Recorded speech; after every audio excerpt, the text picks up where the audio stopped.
दोस्तों नमस्कार। आज बात करेंगे कविता के बारे में। कविता समाज को क्या देती है, व्यक्ति को क्या देती है, मानव सभ्यता को क्या देती है। ये बहुत सारे सवाल हैं कविता के बारे में। कविता को बहुत सारे लोग पसंद करते हैं, बहुत सारे लोग नहीं पसंद करते हैं। कुछ कवि कविताएं ऐसे रचते हैं जो सभी लोगों को समझ में आ जाती हैं, कुछ उसे बहुत बिंबात्मक बना देते हैं तो वो लोगों के समझ में नहीं आती हैं। कुछ कविताएं बहुत सरल होती हैं तो भी उसको नहीं लोग स्वीकार करते हैं। कुछ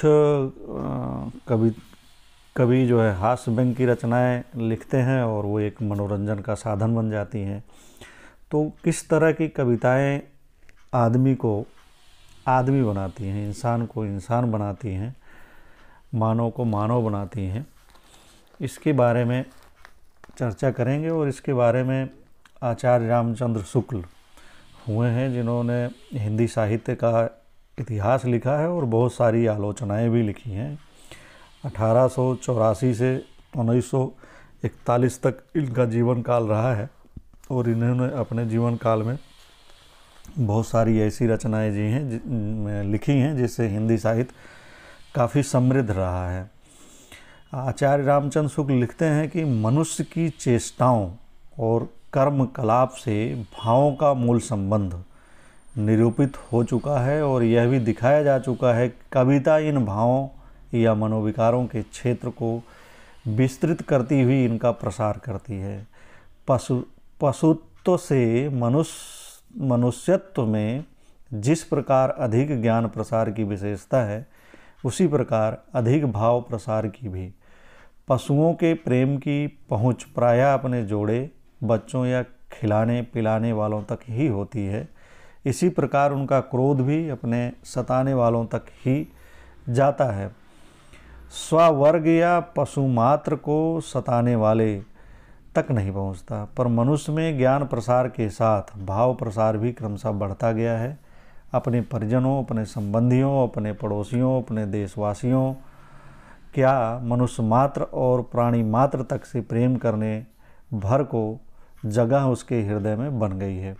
मनुष्य की त्योरी मनुष्य को ही सताने वाले पर नहीं चढ़ती, गाय बैल और कुत्ते बिल्ली को सताने वाले पर भी चढ़ती है।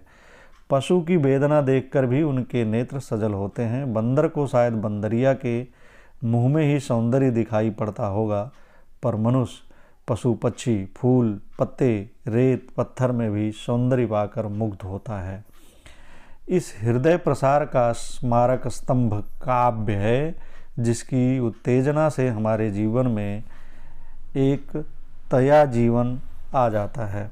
हम सृष्टि के सौंदर्य को देखकर रसमग्न होने लगते हैं। कोई निष्ठुर कार्य हमें असहाय होने लगता है। हमें जान पड़ता है कि हमारा जीवन कई गुना बढ़कर हमारे संसार में व्याप्त हो गया है। कवि वाणी के प्रसार से हम संसार के सुख दुख आनंद क्लेश आदि का शुद्ध स्वार्थ मुक्त रूप में अनुभव करते हैं। इस प्रकार के अनुभव के अभ्यास से हृदय का बंधन खुलता है और मनुष्यता की उच्च भूमि की प्राप्ति होती है।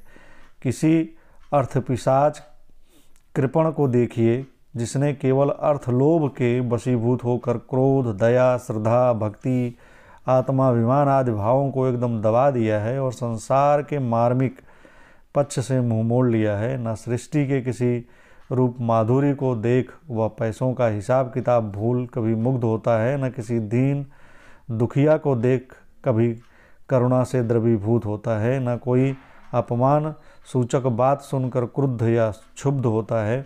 यदि उससे किसी लोमहर्षण अत्याचार की बात कही जाए तो वह मनुष्य धर्मानुसार क्रोध या घृणा प्रकट करने के स्थान पर रुखाई के साथ कहेगा कि जाने दो, हमसे क्या मतलब। यह महाभयानक मानसिक रोग है।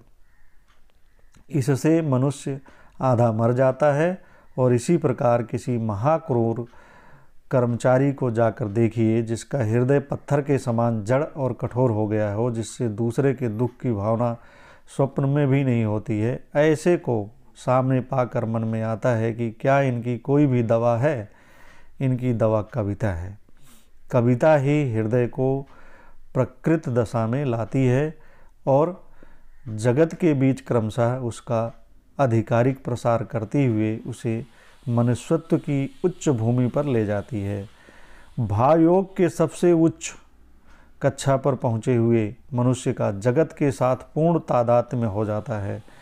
उसकी अलग भाव सत्ता नहीं रह जाती, उसका हृदय विश्व हृदय हो जाता है। उसकी अश्रुधारा में जगत की अश्रुधारा का, उसके हास विलास में जगत के आनंद नृत्य का आभास मिलता है। कविता अपनी मनोरंजन शक्ति द्वारा पढ़ने या सुनने वाले का चित्र रमाए रहती है। जीवन पट पर उक्त कर्मों को सुंदरता या विरूपता अंकित करके हृदय के धर्मस्थलों का स्पर्श करती है। तो आचार्य रामचंद्र शुक्ल का साफ कहना है कि मनुष्य को मनुष्य बनाने वाली कविता ही है। मनुष्य के जो तमाम तरह के मनोविकारी हैं वह कविता के माध्यम से दूर कर सकता है। अपने आप को बेहद संवेदनशील, लोकतांत्रिक बना सकता है, उदार बना सकता है। कृपण से कृपण व्यक्ति भी अपने में सुधार ला सकता है। उसकी जो मनोवृत्ति है वो बदल सकती है। ये ताकत कविता में होती है। तो इसलिए कविता का अपना एक स्थान है। नमस्कार।